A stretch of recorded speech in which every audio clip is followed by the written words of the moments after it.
안녕하세요. 군사돋보기입니다. 러시아군이 먼저 10만 명에 달하는 대규모 주력 병력을 동원해 이번 전쟁에 명운을 건 공세를 가하고 있는 바무트 솔레다르 지역은 러시아군에게 있어 매우 중요한 지역으로 평가받고 있는 듯합니다. 그도 그럴 것이 이전까지 몇 달 동안이나 러시아군은 바무트를 향해 매일같이 적게는 하루 300명에서 400명, 많게는 700명에서 800명의 전사자까지도 발생시키며 공세를 이어오다가 결국 이번 전쟁에서 가장 중요한 겨울 대결전에서도 이 지역을 주 공세 방향으로 정해 진격하고 있기 때문인데요. 이번 대공세를 실질적으로 지휘하고 있는 것이 바그너 그룹의 수장 프리고진이라는 것을 감안하면 왜 이들이 그렇게도 바무트를 손에 넣으려 하는지 이유 또한 알 수 있는 것 같습니다. 러시아군이 실제로는 전략적 이익이 크게 없는데도 불구하고 왜 바무트를 점령하기 위해 이렇게나 집착하고 있는지 점차 밝혀지고 있는데요. 그러나 이번 러시아군의 겨울 대공세가 완전한 실패로 끝난다고 해도 우크라이나군이 이후 러시아군을 모조리 몰아내지 못한다면 전쟁은 끝나지 않을 것으로 보입니다. 벌써 2년째로 접어들고 있는 우크라이나 전쟁은 대체 어떻게 해야 끝이 날 수 있을까요? 최근 BBC 뉴스의 보도에서는 군사 전문가들에게 앞으로 진행될 우크라이나 전쟁이 어떻게 흘러갈 것인지에 관한 5가지 시나리오에 대해 물었습니다. 그들은 우크라이나 전쟁의 진행을 어떻게 예상하고 있으며 이 전쟁이 끝난 후 러시아와 우크라이나 양국은 어떤 상황에 처하게 될까요? 전문가는 아니지만 해당 분야의 정보를 조사 정리했습니다. 본의 아니게 틀린 부분이 있을 수 있다는 점 양해해 주시면 감사하겠습니다. 현재 솔레다르 전투를 주도하는 프리고진의 바그너 그룹 용병들은 솔레다르의 소금 자원과 석고, 광산 자원에 욕심을 가지고 있는 것으로 분석되고 있습니다. 이 지역을 점령할 경우 러시아군의 대규모 병력이 80m에서 100m 이하의 지하에 주둔할 수 있고 이를 기점으로 보병과 전차들도 이동할 수 있다고 최근 바그너 그룹의 수장 프리고진은 주장했는데요. 하지만 군사 전문가들은 러시아군이 솔레다르를 통해 얻을 수 있는 전략적 이점은 제한적이라 평가하고 있으며 미국의 한 관리는 영국 가디언지와 인터뷰에서 프리고진이 솔레다르 및 바무트 등지에 자원의 군침을 흘리고 있다고 예상했습니다. 미 싱크탱크인 전쟁연구소 ISW 또한 프리고진이 바무트 근처에 우크라이나 천연 자원을 개발하려고 하며 자신의 병력과 러시아 지방 관리를 연결하기 위해 전쟁을 이용하고 있을 수 있다고 지적했는데요. 이를 보면 만약 푸틴 러시아 대통령이 본자에서 끌려 내려온다 해도 그 자리를 프리고진이 대체하게 된다면, 그리고 여전히 전쟁을 수행할 능력이 러시아에 존재한다면 이 전쟁을 지속하거나 오히려 더욱 격화시킬 수 있다고 보는 것이 맞을 듯한데요. 영국의 엑시터대 전략연구소의 마이클 클라크 부소장은 지난해 12월 28일 BBC 뉴스와 인터뷰에서 우크라이나 전쟁에 대해 다음과 같이 예상했습니다. 러시아군의 내년 봄 공세가 핵심입니다. 러시아군은 1월 15일 추가 동원령을 통해 무려 50만 명 이상의 병력을 끌어모아 또다시 공세를 준비할 것으로 알려지고 있기에 이번 러시아군의 겨울 대공세가 실패로 끝난다 해도 이후 추가 공세를 멈추지 않을 듯합니다.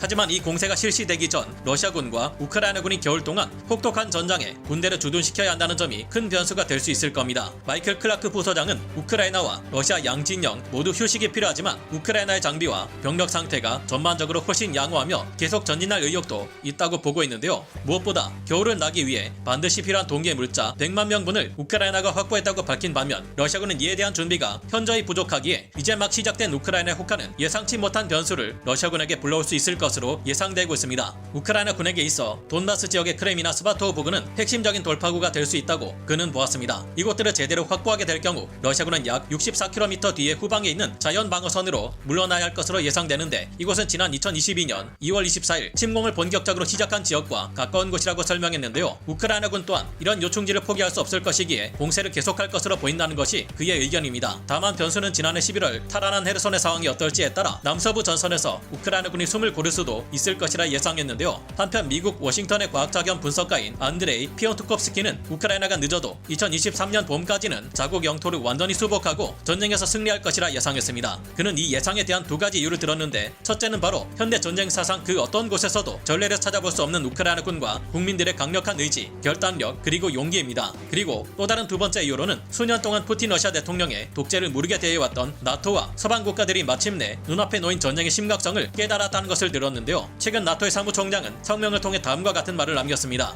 우리는 돈으로, 우크라이나에는 피로 대가를 치르는 중입니다. 독재 정권이 무력으로 보상을 얻는다면 우리 모두 훨씬 큰 대가를 치를 것입니다. 세상은 더 위험해질 것입니다. 라고 답했습니다. 우크라이나의 승리가 언제 찾아올지는 나토가 새로운 전차와 장갑차, 전투기, 장거리 포격 자산 등을 얼마나 빠르고 적절하게 제공해 우크라이나군이 유리한 전세를 이어가도록 도와줄 수 있는지에 달려있다는 것인데요. 지난해 6월 러시아군의 압도적인 포격량에 밀리던 우크라이나군이 미국으로부터 단 4문의 하이마스 다연장 로켓을 지원받기 시작하면서부터 전세가 달라졌고, 급기야 도저히 메울 수 없을 것 같았던 양측 포병 간의 화력 우위를 끝내 완전히 뒤집어 놓았다는 점을 생각해보면 이 또한 정확한 예측이 아닐까 생각해봅니다. 안드레 피온트콥스키는 앞으로 짧게는 몇 주에서 몇 달 동안 우크라이나 남부의 멜리토폴이 핵심 격전지가 될 것으로 예상했습니다. 우크라이나군이 멜리토폴을 탈환한다면 아조우회로 쉽게 이동하는 것이 가능해지면서 크림반도와 이어지는 러시아군의 보급로 및 통신망을 효과적으로 차단할 수 있을 것이라는데요. 우크라이나는 압도적인 파괴력을 발휘하며 계속 진군할 것이고 러시아는 끝내 구체적인 협상을 진행해 러시아 항복에 대한 공식적 합의를 이루게 될 것이라는 것이 안드레 피온트콥스키의 예상입니다. 그리고 승전국인 우크라이나와 영국, 미국 등은 새로운 국제 안보 체제를 형성할 것으로 내다보았는데요. 그러나 이에 반대하는 전문가도 있습니다.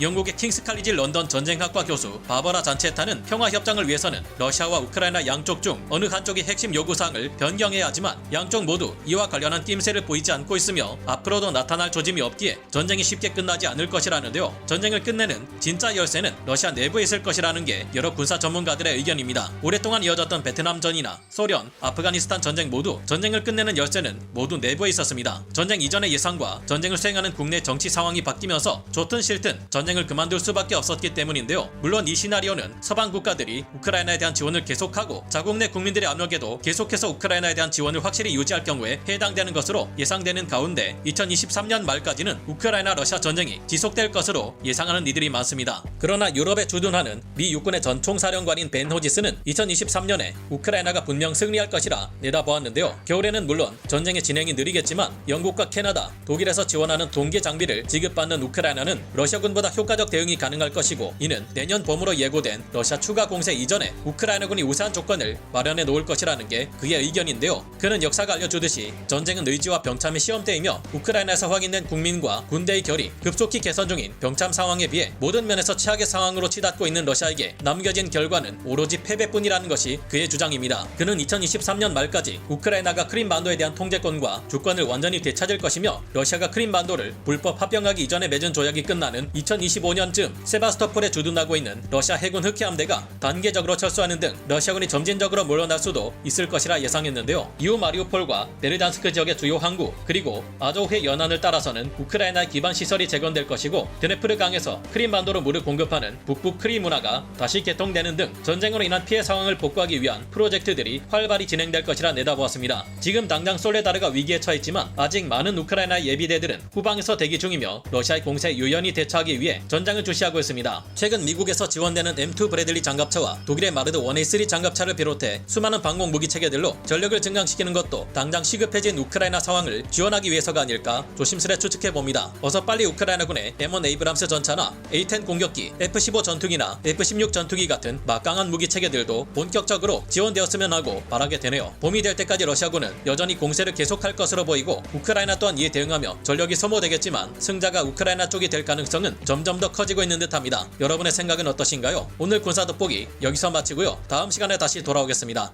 감사합니다. 영상을 재밌게 보셨다면 구독, 좋아요, 알림 설정 부탁드리겠습니다.